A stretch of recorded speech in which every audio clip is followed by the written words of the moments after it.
Hello दोस्तों, स्वागत है हमारे यूट्यूब चैनल बिकम टॉपर पर। और अपनी फिजिक्स की क्लास में हम लोग पढ़ रहे थे यूनिट 6 वैद्युत चुम्बकीय प्रेरण, जिसकी एक क्लास ऑलरेडी हो चुकी है, जिसमें हमने जो बेसिक टर्म्स है वैद्युत चुम्बकीय प्रेरण इस यूनिट के, तो उसको हमने उसमें क्लियर किया था। जो वैद्युत फ्लक्स है या उससे रिलेटेड जो डिफिनीशंस हैं उनके बारे में। और आज की क्लास में हम लोग पढ़ेंगे जो आगे के हमारे टॉपिक्स हैं, स्वप्रेरण व स्वप्रेरण गुणांक, उसके बाद कुंडली में संचित स्थितिज ऊर्जा और जो समतल कुंडली का स्वप्रेरकत्व होता है उसके बारे में। तो चलिए स्टार्ट करते हैं आज की क्लास को। और सबसे पहले देखते हैं प्रेरित विद्युत आवेश यानी प्रेरित विद्युत वाहक बल, प्रेरित धारा और प्रेरित आवेश में एक रिलेशन का एक जो डेरिवेशन है उसको सबसे पहले समझते हैं। तो इसमें सबसे पहले क्या होगा कि जो विद्युत चुम्बकीय प्रेरण के नियम हैं उनको हम पहले लगाएंगे, यानी जो फैराडे का विद्युत चुम्बकीय प्रेरण का नियम हम लोगों ने पढ़ा था, -n delta phi B upon delta t. और जब इसको हम दूसरे फॉर्म में लिखेंगे तो ये हो जाएगा n delta phi B upon delta t. अब क्या है, अगर कुंडली बंद हो तो इसके परिपथ का जो संपूर्ण प्रतिरोध R है और उसके बाद प्रेरित धारा I है, तो I बराबर क्या होता है, I बराबर होता है V अपान R होता है। लेकिन यहाँ पर हम विद्युत वाहक बल है तो हम E अपान R यहाँ पर लेंगे और E की जगह E का मान रख दिया जाएगा, यानी n डेल्टा फाई बी अपान R इंटू टी। ये आ जाएगा I का फार्मूला। अब प्रेरित धारा परिपथ के प्रतिरोध पर निर्भर है, तो यहाँ पर क्या होगा, Q बराबर IT और I का मान हमको पता है, तो I की जगह हम रख देंगे n डेल्टा फाई बी अपान R into T into delta T. तो इस टी से ये टी हो जाएगा कैंसिल, क्योंकि ये भी डेल्टा टी है। तो अब हमारा जो फाइनल फार्मूला यहाँ पर बचा, अब हमको क्या मिला, तो वो मिला हमको Q बराबर n अपान R डेल्टा फाई बी। तो ये फाइनल फार्मूला जो कि रिलेशन का फार्मूला है प्रेरित विद्युत वाहक बल, प्रेरित धारा और प्रेरित आवेश के बीच। अब आगे देखते हैं अपना अगला टॉपिक, जो कि है स्वप्रेरण, यानी कि सेल्फ इंडक्शन क्या होता है उसके बारे में हम पढ़ेंगे। तो क्या होता है कि जब किसी कुंडली में वैद्युत धारा प्रवाहित की जाती है तो उसके चारों ओर एक चुंबकीय क्षेत्र उत्पन्न हो जाता है। ये तो हमको पहले से भी पता है, जब हमने मैग्नेट स्टार्ट की थी उन्होंने तभी आपको बताया था कि जब किसी कुंडली में वैद्युत धारा प्रवाहित की जाती है तो उसके चारों ओर एक मैग्नेटिक फील्ड क्रिएट हो जाता है, उत्पन्न हो जाता है। तो धारा के मान में जब हम परिवर्तन करेंगे तो चुंबकीय फ्लक्स में भी परिवर्तन होगा, यानी जब हम I को बदलेंगे, धारा को बदलेंगे, तो जो चुंबकीय फ्लक्स होगा उसमें भी परिवर्तन हमको देखने को मिलता है। और उसके अलावा जब कुंडली की धारा में परिवर्तन किया जाता है तो कुंडली में जो प्रेरित विद्युत वाहक बल है वो भी उत्पन्न होता है, और उसके कारण जो कुंडली में मुख्य धारा के अतिरिक्त एक प्रेरित धारा भी होती है। यानी एक तो हो गई मुख्य धारा और उसके साथ ही साथ प्रेरित धारा भी होती है। और प्रेरित धारा किस लिए होती है, क्योंकि प्रेरित विद्युत वाहक बल उत्पन्न होता है, हमने पीछे पढ़ा भी है इसके बारे में। तो अब देखते हैं स्वप्रेरण क्या होता है। तो विद्युत चुम्बकीय प्रेरण की उस घटना को जिसमें किसी कुंडली में प्रवाहित धारा को परिवर्तित करने पर उसी कुंडली में प्रेरित धारा उत्पन्न हो जाती है, तो इसी घटना को स्वप्रेरण कहते हैं।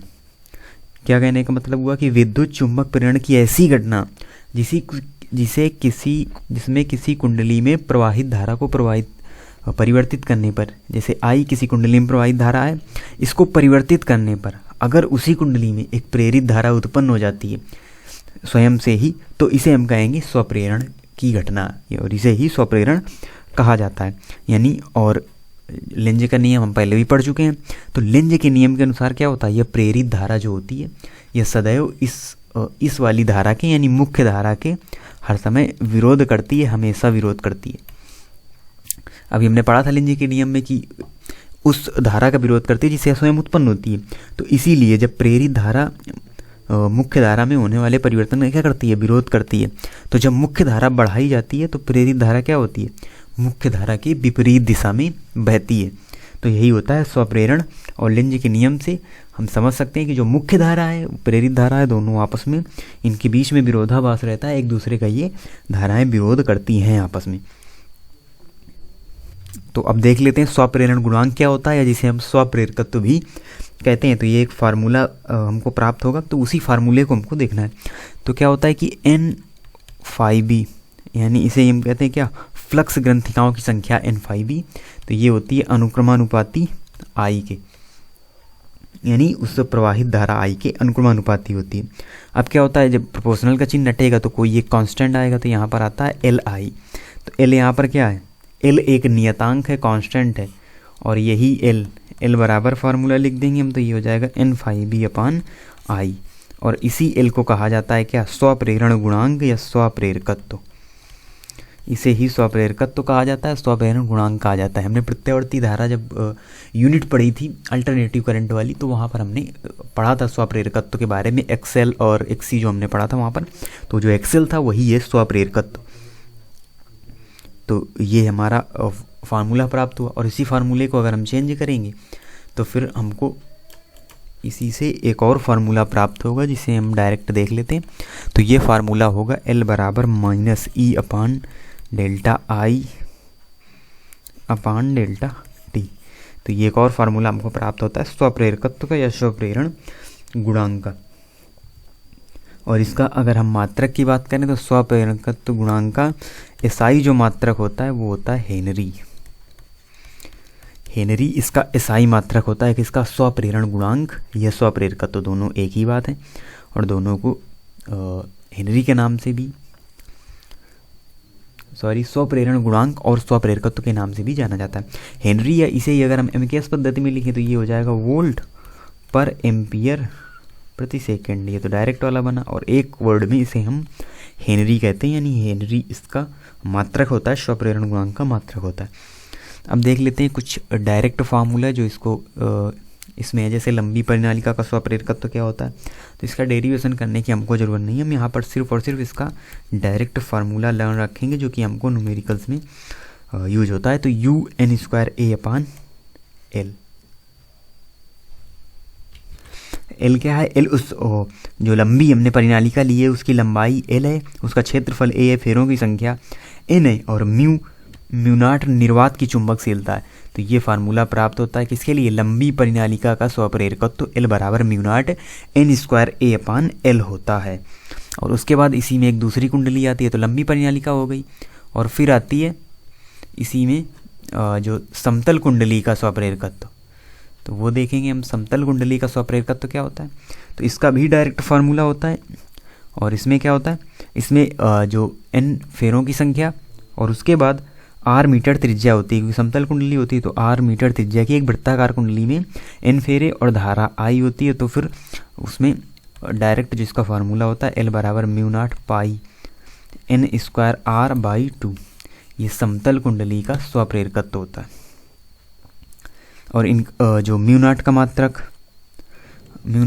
तो पहले भी हम इसके बारे में पढ़ चुके हैं, लेकिन यहाँ स्वप्रेरकत्व के हिसाब से इसका मात्रक यहाँ पर बन जाएगा हेनरी प्रति मीटर। ये इसका नया मात्रक ये भी होता है। तो अगर कहीं ऑप्शन में आता है तो आपको इसको भी याद रखना है कि हेनरी प्रति मीटर भी म्यू नॉट यानी निर्वात की चुंबकशीलता का मात्रक होता है। और इनके जो डायरेक्ट फॉर्मूले हैं वो आपको याद रखने हैं, समतल कुंडली का स्वप्रेरकत्व, लंबी परिनालिका का स्वप्रेरकत्व। अब देखते हैं आगे अगला टॉपिक, जो कि है कुंडली में संचित स्थितिज ऊर्जा। तो स्थितिज ऊर्जा कई जगह हमको देखने को मिलेगी स्थितिज ऊर्जा। तो यहाँ पर क्या है, यहाँ पर कुंडली में संचित स्थितिज ऊर्जा का हमको फार्मूला निकालना है डेरिवेशन की सहायता से। तो उसको हम करते हैं। तो सबसे पहले देखते हैं थोड़ी सी परिभाषा। जब किसी कुंडली में बैटरी द्वारा वैद्युत धारा भेजी जाती है, तो कुंडली में स्वप्रेरण के कारण एक विद्युत वाहक बल प्रेरित हो जाता है, यानी एक विद्युत वाहक बल प्रेरित हो गया जो कुंडली में धारा के बढ़ने का विरोध करता है। और इस धारा को स्थायी मान तक पहुंचने के लिए प्रेरित विद्युत वाहक के विरुद्ध जो बल करना पड़ता है उसे ही हम स्थितिज ऊर्जा कहते हैं। जो कार्य किया जाता है किसके विरुद्ध। अब देखिए किसी कुंडली में हमने एक धारा भेजी, यानी हमने वैद्युत धारा किसी कुंडली में भेजी बैटरी के द्वारा। तो वहाँ पर क्या हुआ, स्वप्रेरण के कारण, जो स्वप्रेरण हमने पढ़ा उसी के कारण यहाँ पर एक प्रेरित विद्युत वाहक बल उत्पन्न हो गया, ई यहाँ पर उत्पन्न हो गया, जो इस धारा के बढ़ने का विरोध करता है। अब धारा को हमको स्थायी मान तक अगर पहुँचाना है तो फिर इस जो विद्युत वाहक बल है प्रेरित, इसको हमको रोकना होगा। तो इसके विरुद्ध हमको कार्य करना पड़ेगा। तो यही कार्य स्थितिज ऊर्जा के रूप में संचित हो जाता है, U के रूप में। U यहाँ पर स्थितिज ऊर्जा है, तो इसी के रूप में कार्य संचित हो जाता है और इसे ही कुंडली में संचित स्थितिज ऊर्जा कहा जाता है। अब इसका देखिए किस प्रकार से डेरिवेशन करके हमको जो फार्मूला है वो निकालना है कुंडली में संचित स्थितिज ऊर्जा का। तो यहाँ पर क्या करेंगे, dq एक सूक्ष्म आवेश है जिसमें बैटरी के द्वारा किया गया कार्य, तो ये हो जाएगा dw बराबर -e, ये प्रेरित विद्युत वाहक बल हो गया, dq जो यहाँ पर आवेश है। अब -e की जगह हम रख देंगे -L di/dt इंटू dq, इतना हमने यहाँ पर रखा।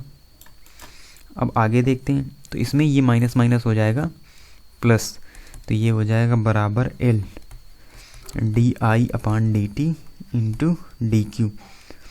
अब ये बराबर हो जाएगा L di इंटू dq/dt, और आवेश परिवर्तन की दर को ही हम क्या कहते हैं, इसे ही कहा जाता है I। आवेश परिवर्तन की दर को हम I कहते हैं। तो इसकी जगह हम मान रखेंगे L di इंटू I, यानी LI/DI, और इधर dW चल ही रहा है। तो अब क्या करेंगे, अब हमको इसका करना पड़ेगा समाकलन। इसका समाकलन करेंगे वो भी लिमिट लगा के। तो देखिए क्या होगा, यानी कुंडलिक धारा को स्थायी मान I0 तक पहुंचाने के लिए जो कार्य किया जाएगा, तो W बराबर (0 to I0 LI/DI। तो देखिए समाकलन में आपने पढ़ा होगा, पहले लिमिट ब्रैकेट कर लेते हैं, और L तो कांस्टेंट है, L हो जाएगा बाहर, और I का हो जाएगा I²/2, क्योंकि n+1/n+1 होता है जो समाकलन का फार्मूला होता है। फिर लिमिट लगा देंगे I0 0।